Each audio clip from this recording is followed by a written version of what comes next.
can all learn everything. The organization cannot grow if the people in the organization do not grow. If it doesn't translate into actions, it's completely meaningless. We didn't have another option. Female leaders say no less. I need people in the team and all the organization teams to think. I'm not here to work alone. I'm here to work together. CEO is a very lonely position. Don't give yourself the illusion that you will ever be done. We are more flexible. We are more hungry. We definitely had a vision.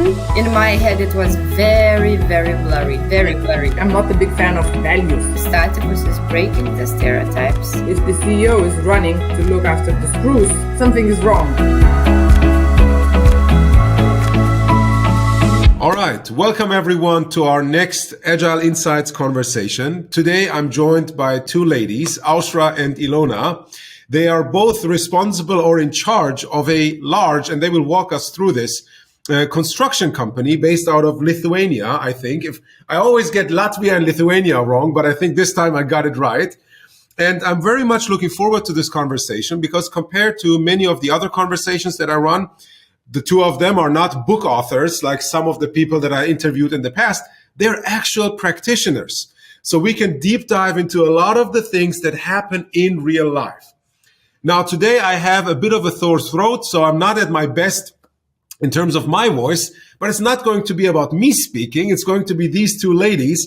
And I want to welcome both you, Ausra and Ilona, to our conversation. And I'm very grateful for you to give your time so that both me and also all the other people watching this either live or later in the recording can learn from your experience. So welcome to the show. Hi. Thank you. Hello, everyone. Yeah, and Ausra and Ilona, as most of the people watching this probably don't know you, and I've met Ilona before, but I haven't met you, Ausra. I would like to get started with the two of you introducing yourself. So tell me a bit about yourself. What have you done in the past? What has brought you to where you are today? And what is your current responsibility? What do you do? Ilona, you want to start? Floor's yours.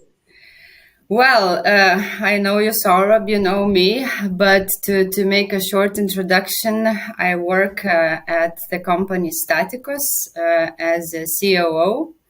And I'm responsible for processes, digitalization, IT, quality, and as well the agile transformation we are currently going through.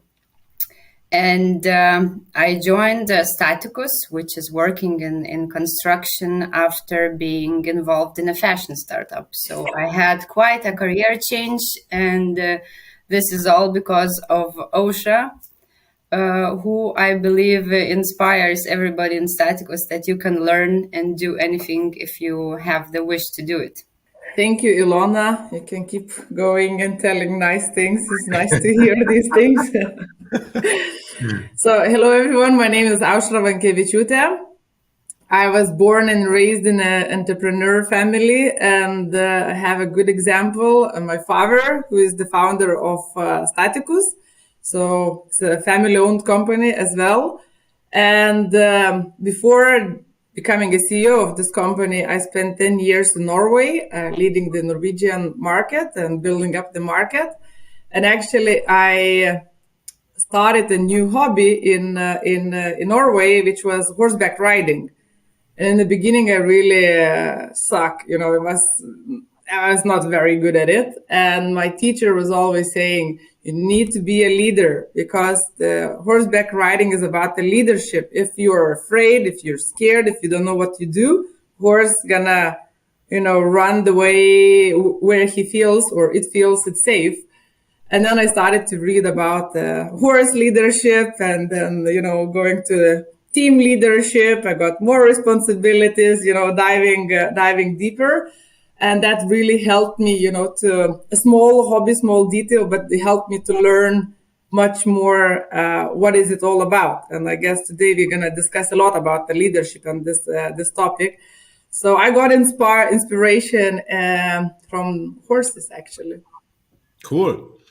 So thank you, too, for this quick introduction. Now, we don't usually get the CEO and the COO of a company in the same interview. So this is going to be interesting, especially to see whether there is consistency in what the two of you share.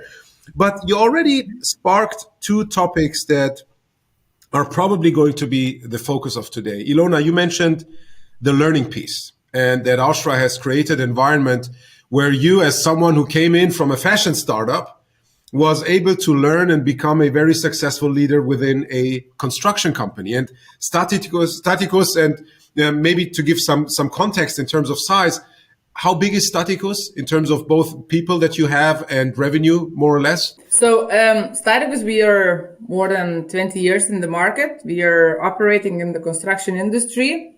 We do facades, or the beauty face of the building, which is the most important part of the building, if you ask me. Of course. It's visible, it's everybody sees, and everybody has an opinion. So we have a office headquarters in Lithuania, because we have a factory here where we have approximately 300 people. This number fluctuates.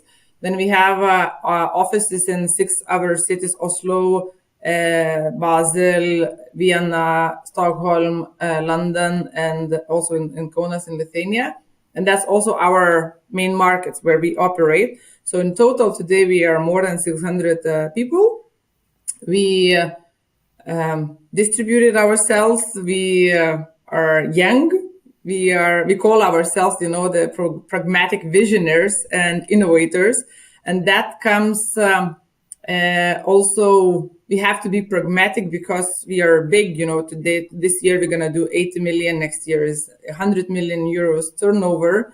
So, and we work still in the very much code-regulated industry, so we cannot have loose ends big time, because that's the safety factors all around us. What we do, so health and safety is everywhere in the design solutions, but also on site where we actually implement the work. And our industry itself, construction, is third from the bottom. I know in terms of the digitalization and innovations. The how to say, worse than us is agriculture and hunters. So there is some space for improvement in process innovation, in management innovation, in leadership innovation, in a lot of areas.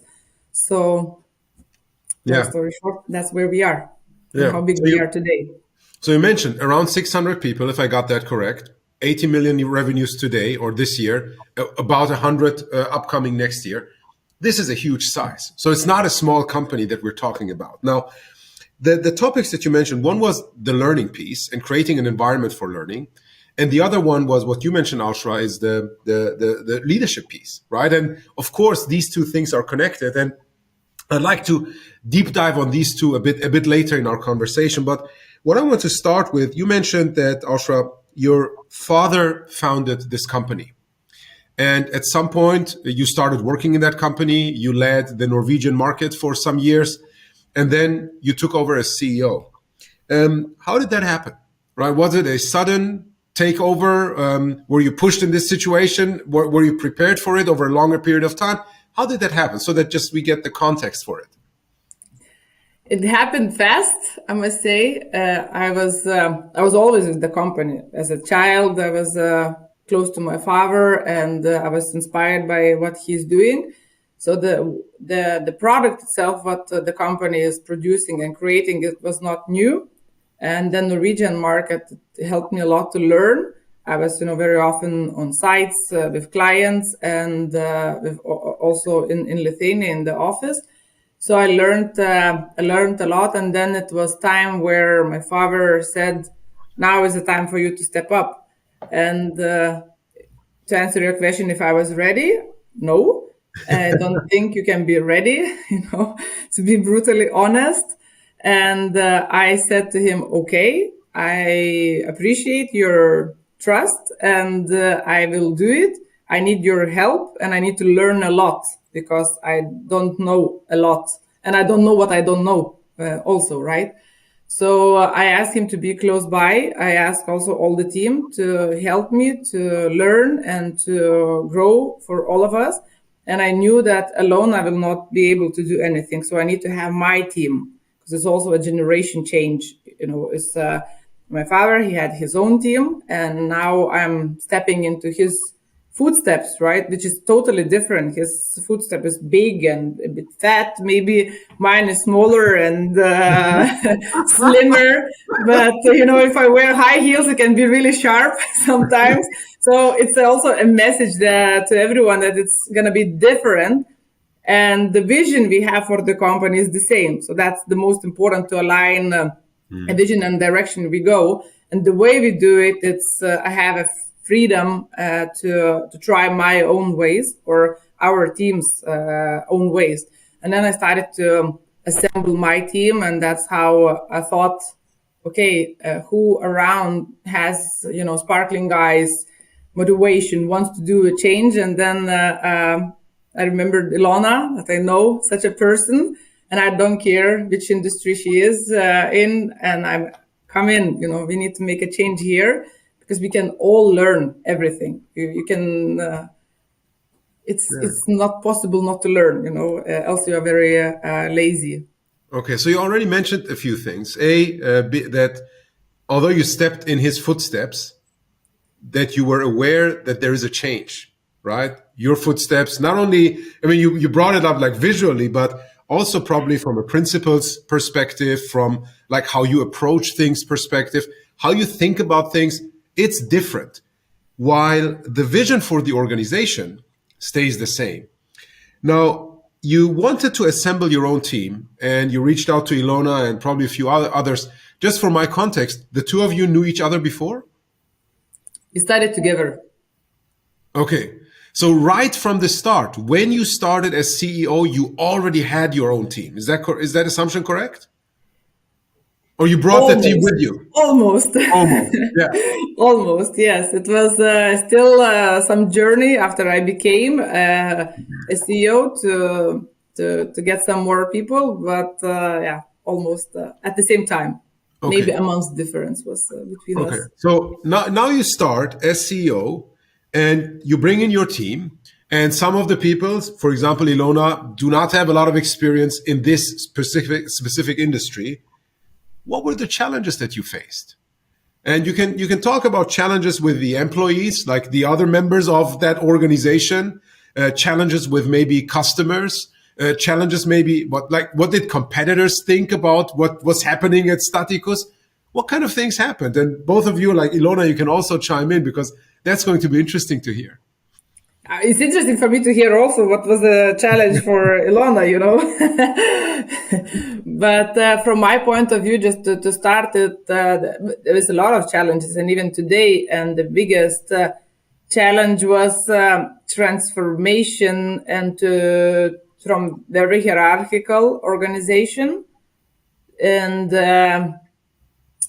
to something new. And what's that new? I didn't know. And when I came in and I started to learn about the processes, how things are moving in the organization, how products are moving, how processes, how people are moving, I did not see connections everywhere.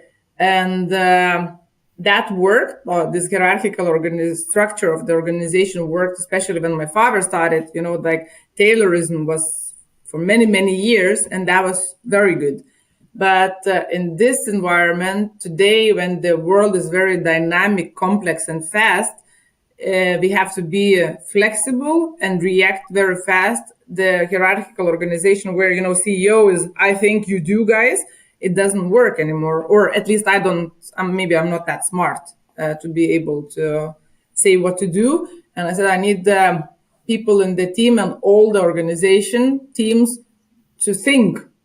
And my mission is to create the environment where they can work in the teams together, autonomous teams, and think and come with solutions. And then I started like Googling and reading, and I say, Ilona, come and help me, because we have a little bit of longer journey here than just, some names in the titles to change. Yeah. Okay. So this is a great segue towards Ilona. Now, Ilona, you come in. She asks you to help. What do? You're completely new to this industry. How do you approach things?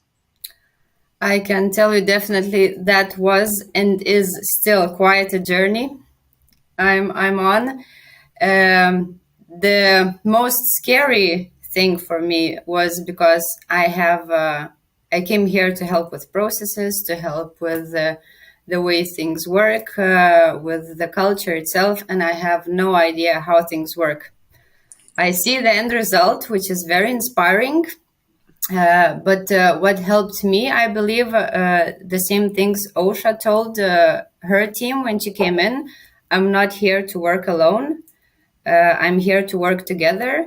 And my approach was always servant leadership, meaning helping my team to achieve their results, to listen to what they are doing, what challenges they have, and together with them, try to solve those challenges.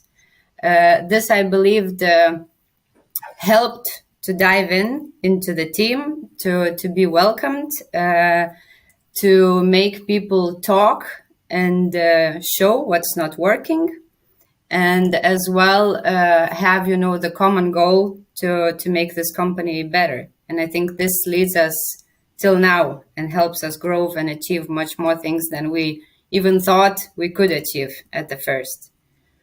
Yeah. So you brought up this concept of servant leadership, which I think a lot of people out there have heard already about, but maybe haven't seen in action yet. Now, based on what the two of you shared, I have a question. Ausra, you mentioned when your dad was there, it was more Tayloristic, right? He was the founder of the organization. He knew probably every bits and pieces of how things worked. He had created this from ground up. He probably knew every single person working in the org. And then suddenly you come in, right? And it's not suddenly, because you were already leading the Norwegian market. You are the daughter of the founder. People knew of you. But then you change this approach and you very openly speak about not knowing everything. And based on not knowing everything, you need to bring in different perspectives and change also the approach, how you lead, moving towards autonomous teams, what Ilona mentioned. How did that resonate, at the very beginning, with the people working in the org, right? I assume a few people were fired up, great, but I assume there were also a lot of people oh no, what is this? She's going to bankrupt the company, right? But how was it? I can make assumptions. You were there, so tell me. It was some sleepless nights, but it was also very, very cool journey. It still is a great journey. And what I think, what we did good, and that's also together with Ilona, was we don't have a strategy, right? I would like to share with you the first picture of a new structure we imagined, which went to the board, because we have to confirm the structural changes in the board. And I was balloons everywhere, the bubbles, connections. And so that's the logic. That's how we're going to get the better results. Board understood, said, okay, and go for it. And I said, okay, but structure is a consequence of the strategy. So whatever we design here will not work if you don't agree all together on the strategy. What is the strategy of Staticus with me on leading the company?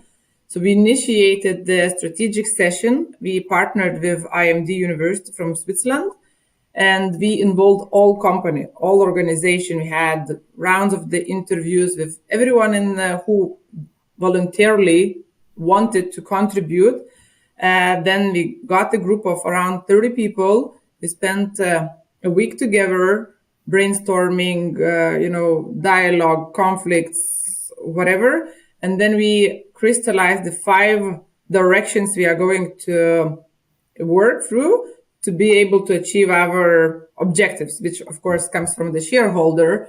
And the way we are going to achieve it was agreed, and we all committed that we are aligned.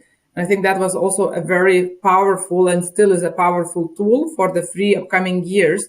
Anyone in the organization, if works, knows why is doing and towards which or via which channel, I'm contributing to be able to achieve the results.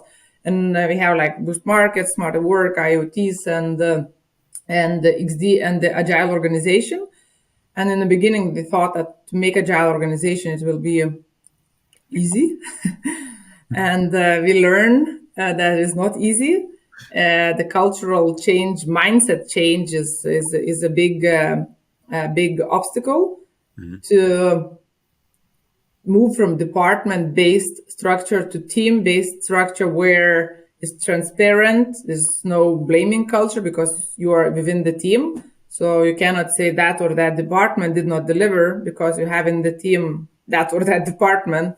So guys, you have to, or girls, you have to sit down together and find a mutual agreement. And we all have to do what we are hired for to do. So if the CEO is running to look after the screws, it's something is wrong, right? CEO focuses to work towards innovations, future investments, of course, transition and culture. But the teams knows best how to design the facade. If I'm going to design the facade, I mean, I don't recommend to enter that building, but and I was so clear in my head that we have to agree also on our roles and responsibilities from the top down or down top, whatever we say. And that was not very much, how to say, appreciated by some employees, and by some it was very much appreciated. So we knew that, and we were ready that some people will leave, and that's fine because it's also a different way. We all are good people, just need to find the right fit, and definitely it was time for updates. Yeah. Okay. So two questions from this, and one is probably quite short. The board consists of members of the family, your dad, I don't know, is outside people, and to what extent do they take decisions over whether you were allowed to proceed, or was it more like okay, we're going to update you, this is what we're going to do, but we're going to do it no matter whether you like it or not? Second. But in the board we have external and family.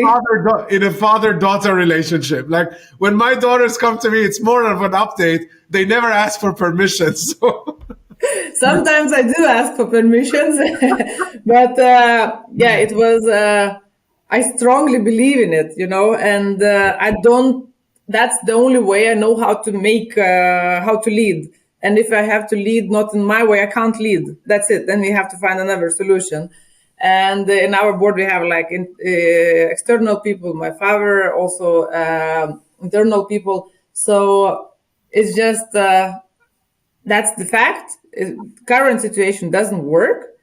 We can, earn minimum amount of profit. We can have not engaged people, and we can exist. Yes, we can do that. Is it fun? No, it's not fun. I think that we spend a lot of time at work, and we have to have fun. We have to find the purpose in what we do. Yeah, absolutely. Fully agree. Now, the second question goes to Ilona, because Ausra, you mentioned, yes, there were some people who were not happy about it. And that probably affects then operations, right? And Ilona, you as COO, how did you deal with that, right? Did those people immediately come to you and say, I'm not happy with this, I'm going to leave? That would be like the easy way. Probably not, right? A lot of people go, what we say in German, innere Kündigung, like internally they quit, but they're still there. But that affects daily operations. How did you deal with that, Ilona? I believe we are still dealing with that. Yes, I do not recall anybody coming and then saying that I'm quitting. I heard a lot of, yeah, but we did it otherwise for 20 years. It worked. Believe me. Why do you need that change? What is it gonna bring to the company? So these were the most common sentences I believe we heard. But as Ausra said, she has always a very big belief that it will work. And then her team and our teams know that this needs to happen. We can make mistakes. Then we need to recap, do a retrospective, learn, improve, and go forward. And this approach we have with all our employees. We say that we believe in the result. We explain them in detail why it is happening and how we expect the result to be. if it's not straight away obvious, or we see something not working as we want to, we together with them try to analyze it and decide how to move forward. So it's again a team approach. And yes, we have optimists, we have pessimists, we have neutral ones. But the more we go forward, the more everyone is understanding why we're doing this. And the less we hear, there are so many changes in here. It became like, a constant, and we all of the time say we are a learning and growing organization. The organization cannot grow if the people in the organization do not grow. Yes. And I believe this is very inspiring and should be inspiring for all the people in the organization, that I'm allowed to grow. I learn new things. I can do mistakes, but I grow. And in the result, it is a very, very positive impact towards the whole organization. Oh, I can imagine. Now, going back to so I had noted for myself, right? What kind of challenges did you face? You mentioned some of them. How did you approach them? You mentioned some of that. And which principles did you apply? And listening to what both of you mentioned, like being aware that we don't know everything, right? That in itself is a principle, right? Then based on that, being willing to learn. And you mentioned this now, Ilona, several times. Having strong beliefs, right? In the moment where you don't know everything, having a good belief system is incredibly important, because that belief guides you. And I want to deep dive into that a bit later. But then you also mentioned teamwork quite often. And Ausra, you mentioned fun. Now, let's start with this aspect. You come in, right?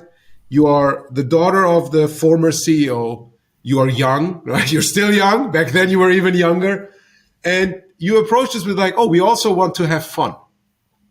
What did people say? What did they think? Right? Here comes this person. We have a pretty good business and she wants to have fun. CEO is a very lonely position, as you might know probably. So I don't know all the feedback, what people were thinking or still thinking. Maybe Ilona knows more insights on this topic. For me, it was important to eliminate blaming culture very much. And with blaming, there is no fun. When you just focused on why I didn't do that because of him or her not doing this or that. So that was a bit of the challenge,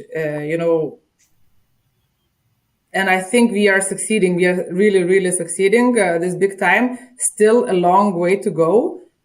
Still mindset change is not there yet where we would like to be. But then there's a good atmosphere in the team, within the team, and it's transparent, and there's a trust within the team members.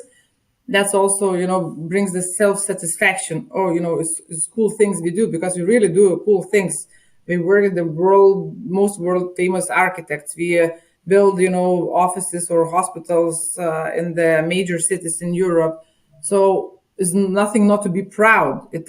We are extremely proud of our projects, but the projects are delivered by our people. So I am myself proud of myself as well, and for all of us in the company, and how to transform this to employees, that guys and girls, be proud, do together, fight together, and find the common agreements together. This is blaming each other. It doesn't really work hand in hand with my belief, my approach, and not for our organization.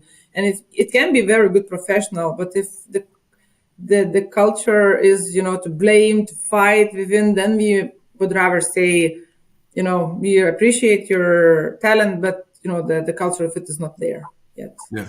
And I mean, working together, achieving stuff together, that in itself is fun. And if you have a bit of humor along the way, it makes it even more fun. Yeah, not to be afraid to celebrate. I mean, we don't need to get drunk, but we can celebrate in different ways, go hiking tour, go to see the project we did. It's like, now this remote work and everybody works from somewhere on the computers, not going on site. And I think it's a very good celebration to go and to see and touch. And that's the difference from the IT sector. We can really go and take a picture with our product, You can. Like a developer taking a picture in front of a screen because they just created a new feature, right? But yes, in your case, it makes sense. Absolutely. So you mentioned again beliefs, and I've mentioned earlier that I want to deep dive into this. You come into this company, the two of you together. You have this rough sketch, and Ilona had shared it with me prior to this conversation, like a ton of bubbles on a whiteboard. But there is a strong belief behind that, and both of you can speak about this. How often did you have to talk and speak about this belief, right? And how did this belief get refined over time? And where do you believe are you today? Are you still in the phase where you're like, we really don't know what this is going to be? Or do you have a bit more concreteness around it so that you can sense it for yourself? Ilona talked earlier about now she sees that vision, but she's not there yet, but that motivates her. Ilona, go ahead. Yeah, I definitely can say that, let's say our agile journey, our cultural change journey started, I would say, 2 years ago after the Scrum Master courses I took with you, Sohrab. Then we definitely had a vision. In my head, it was very, very blurry, very blurry. Now, I believe that the picture is much clearer because we know and we can list the challenges we need to solve. We know how to do it. We just need, energy, motivation, power to tackle those challenges. And the biggest challenge, I believe, was, that we in construction business with a very wide value chain, with a lot of interdependencies, we're trying to do something nobody has done before. So you cannot copy paste, you cannot ask someone and get an exact answer how to go where you want to go. So there was a lot of trial and error and trying to improvise in the process. But I believe we're definitely in the stage where there is not only belief, but already a clear direction. And actions. A clear direction and actions in terms of the organizational structure, right? But you also brought up earlier the topic of leadership. And being in this conversation with the two of you, I think we also branded it as female leadership. And this is now something that I want to explore.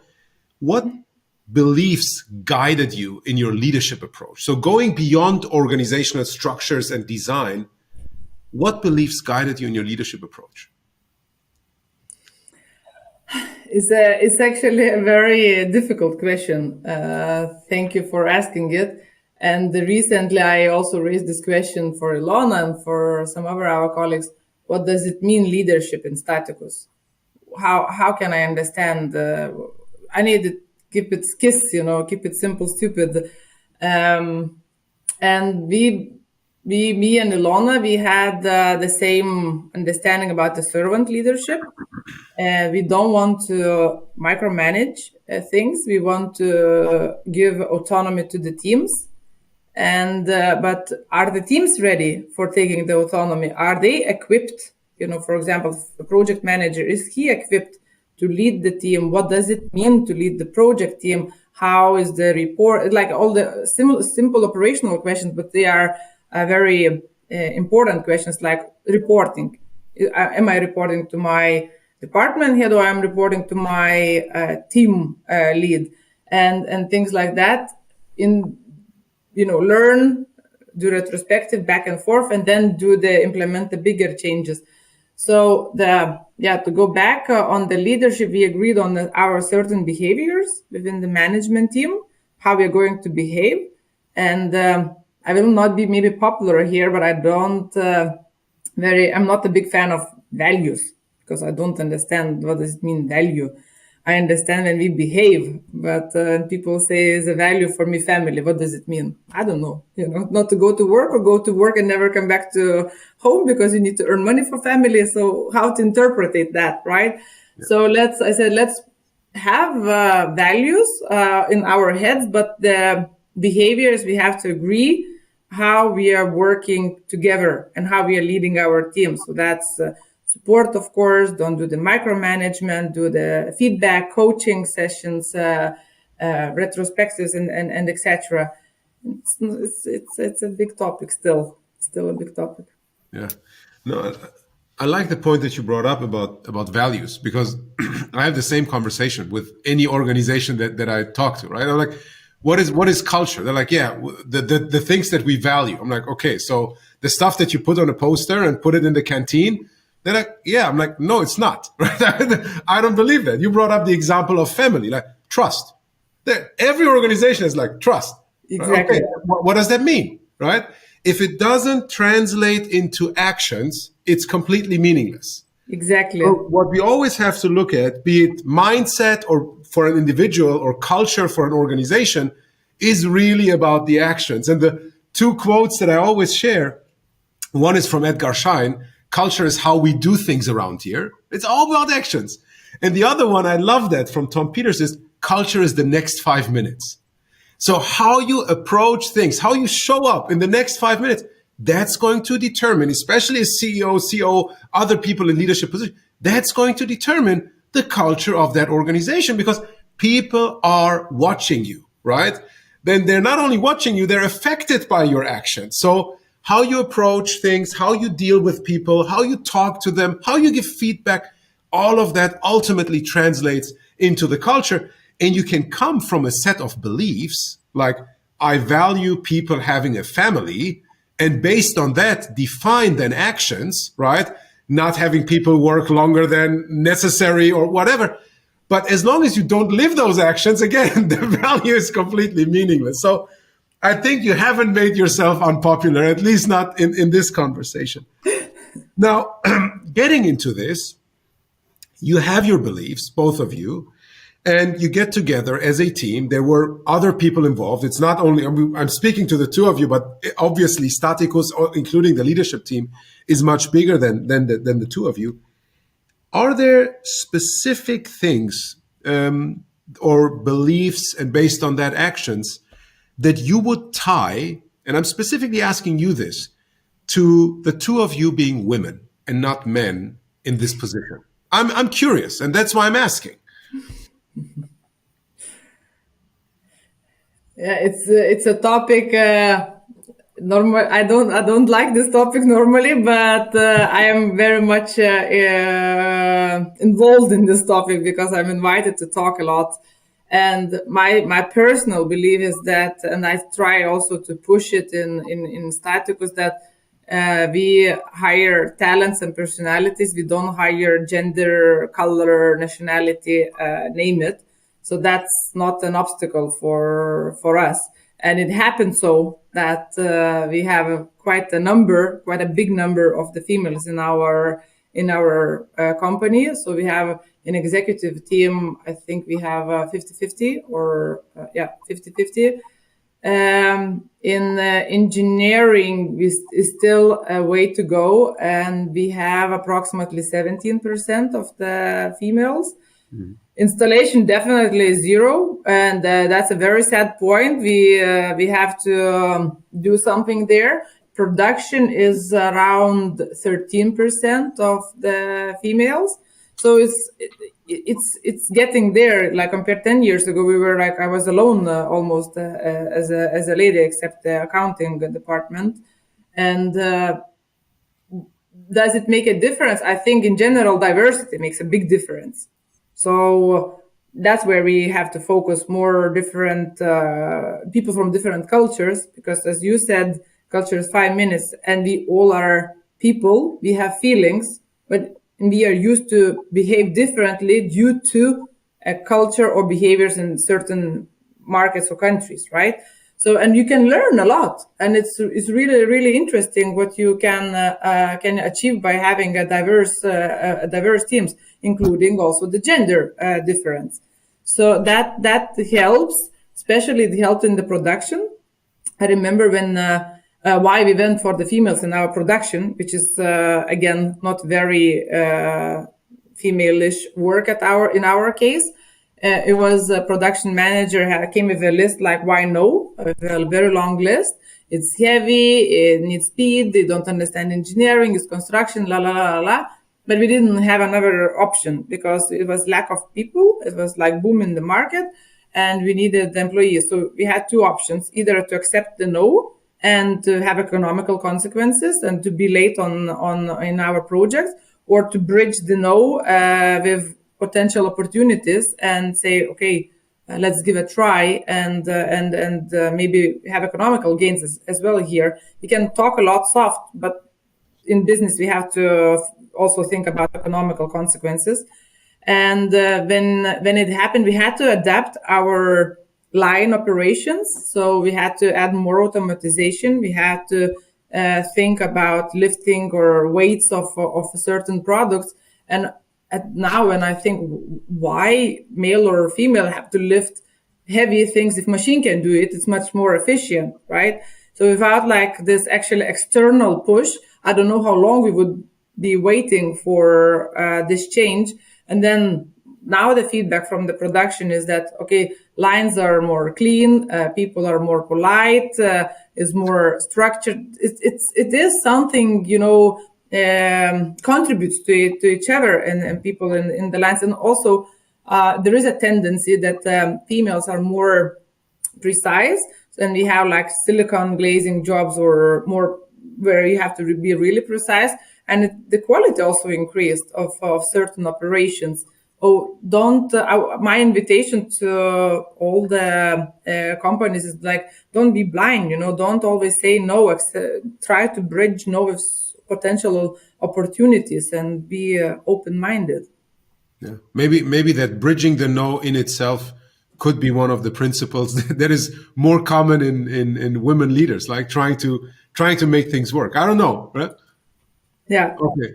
Ilona, how do you see that?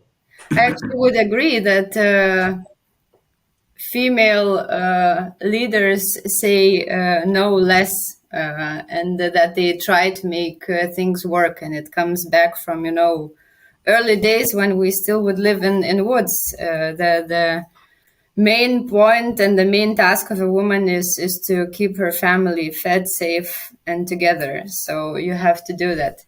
But if talking about stereotypes, I think, yes, that in this case, we want to talk about it or not, Staticus is breaking the stereotypes. Mm-hmm. I myself grew up in a family where my mother and my father worked in construction business the whole time. And my father closed his construction business because he got 2 daughters. So he knew that he wouldn't be able to pass such a business to a daughter. Because or he thought, yes. He didn't know. He thought. Once I announced him that I'm joining a construction business, he said 2 sentences. Why the hell did I close the construction business? And second was, do you understand what you're doing there? So yeah, there are stereotypes, which I believe we are breaking. And I believe in Staticus, both female, male learn from each other and have a lot to learn from each other. And the whole diversity is, again, a good ground for leadership growth and growth in any other way. Yeah. So you mentioned in the executive team, it's already 50-50. And in other areas... Two-thirds, Ausra. Top management is 2/3. It was 2 weeks ago, it was 50-50. Yeah. 2/3 women or 2/3 men? 2/3 women. 2/3 women. Okay. So, and in the other areas, it's moving, right? It's much better than from the time when you joined. Now, how do you also mentioned, like in production, what the feedback has been? How do customers look at this? Do they even care? Or like, is it something where they're like, oh yeah, we're going to work with this company because they have this like more equal positioning of women, or is it like, no, they couldn't care less? It's both, because I'm very close to customers. I can give funny stories as well, and I can give real stories. But I'm happy and I'm proud of our customers, because I don't get anymore the comments that we are female-dominated leadership team, and from our company, actually, the most seen people in the conferences and anywhere is also females. So, I'm proud that the feedback is that, you have a tough team and they appreciate our professionalism, and we are different, and that's seen straight away. And the biggest also, like that also is a help of the Agile. When clients come, they see, of course, the leadership gender, and they see the transparency that's they don't see in the other companies. And I say, we don't have anything, to hide. And I'm really, really, really proud of it. But funny stories to tell. I was once selling a project in Norway, and our project manager was she, and the estimator or the bid manager was also she. So three of us going to the meeting with the client. I knew one person. I didn't know the client's project team. And we come to the construction site, all dressed and all nice.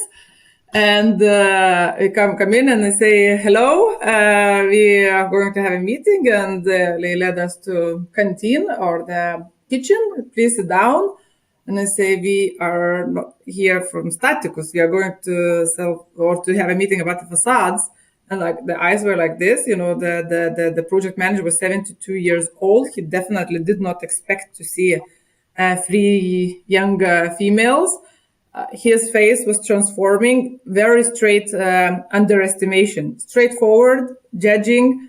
I'm a little bit used to it, and okay, it's for me is bring it on. I will show you here.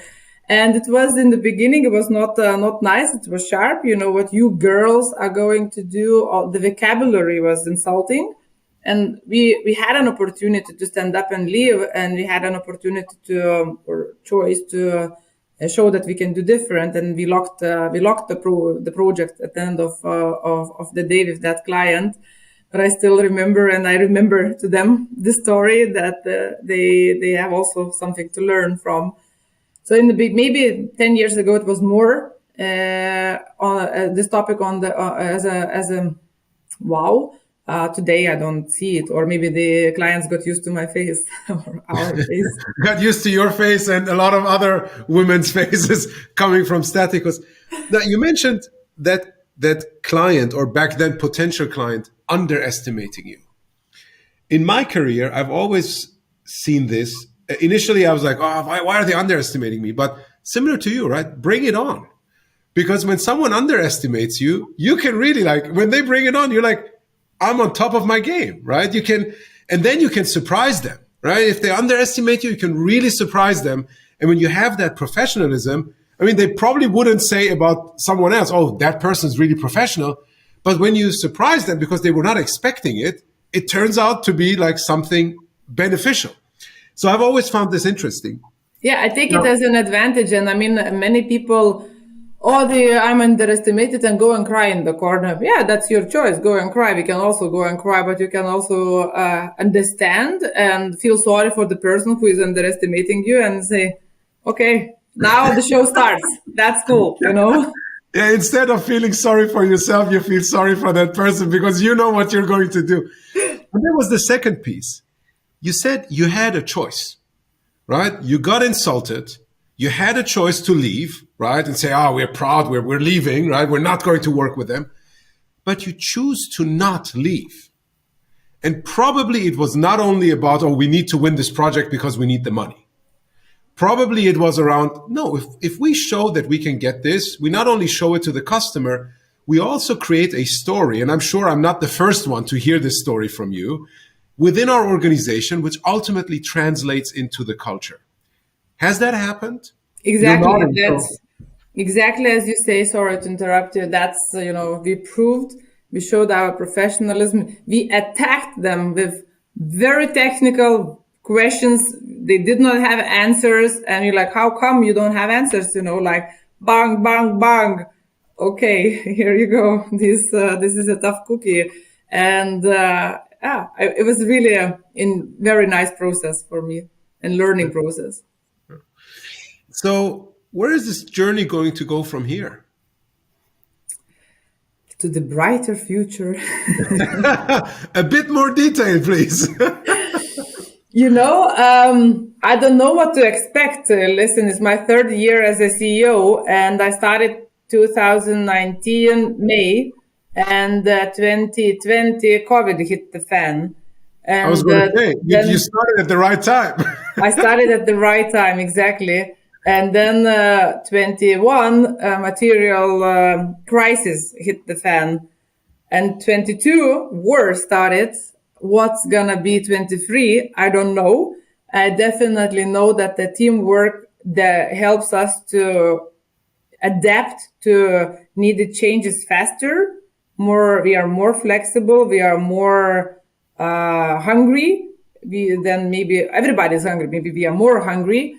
And we are more focused to reach our results and to go for, next steps for us and our dream is to make totally autonomous teams. And that's the journey we are starting now. And it's difficult. Oh, I can imagine. Now, going over to Ilona, what do you see as the biggest challenges in the next few months, maybe 1 or 2 years, other than the external factors that none of us can predict? Yeah, we have the internal joke that OSHA attracts all the external factors to make our skin as thick as possible, that nothing would scare us away from reaching the sky. Internally, totally my opinion, my personal view, what I see. At first I was thinking it's, the structural change. It's so scary that the company can fall apart, the process change as well, how to do that. There are so many dependencies. Everything is so complex. But now I would say the biggest challenge is the cultural and the leadership change. And it is inevitable, and it has to happen in order to support everything what we are building and what we want to achieve. To agree on the actions, how the actions are connected with OKRs, how it's connected to each of us in the company individually, and this mapping and how we shall behave and how we shall not behave, do's and don'ts, and on the helicopter view, and also going to the smaller teams and to have the circulation in the organization. That's our next steps. So we have 1 year to go to make an agile organization fully. So still a lot to do, and we are very open with any feedback. And if somebody has gone from or had this transformation from total hierarchical structure to fully autonomous teams, we are open for a dialogue, to learn from everyone, actually. Yeah. Now, I would add to that. I think you mentioned you have 1 more year to make that full agile organization. For me, when I work with clients, I always say, don't give yourself the illusion that you will ever be done. Because that's the whole concept, right? We can continuously improve and become better at doing things. And I think if maybe in 2019 you had to convince people that the world outside is changing faster, starting 2020 and the crises that you mentioned, I think you don't have to convince anybody anymore that the VUCA world is also happening into the construction business. But I don't see any choice for organizations to become that resilient, right? To build that capability of constantly adapting what they do, right? What kind of products and services they offer to their customers and how they work. Now, there are some on the meta level, some principles that are going to stay, like good teamwork, communication, all like decision making, autonomy, all of that, because they support that learning journey. But the learning that Ilona mentioned at the beginning, or the leadership that you mentioned at the beginning, Ausra, those are things that any organization needs to become better at, right? There is no organization that can claim for themselves, oh, we are already there, but that hunger on continuously learning, I think that's going to be tremendously important for you and also for others. I love that conversation. Given that we have almost reached the end of our time box, I want to again take the opportunity to thank both of you for making yourself available, sharing all the insights that you had, also the challenges, the funny stories, all of that. And I would love to continue this conversation at some point again. Maybe I'll come to Lithuania and we share a dinner together. Welcome. Always welcome. All right. So thanks to the two of you. And you also mentioned, Ausra, if someone's out there who sees this and wants to continue this conversation with you, they can also just reach out to Staticus. What I've seen so far, everyone's friendly. And so don't be shy. Don't be afraid. They're not going to bite, although they're tough. Sometimes. Thank you very much for inviting us. And thank you very much also for your support during this journey. And we make a difference when we all work together. So. Absolutely. Thank you, really. Absolutely. Thanks to the two of you.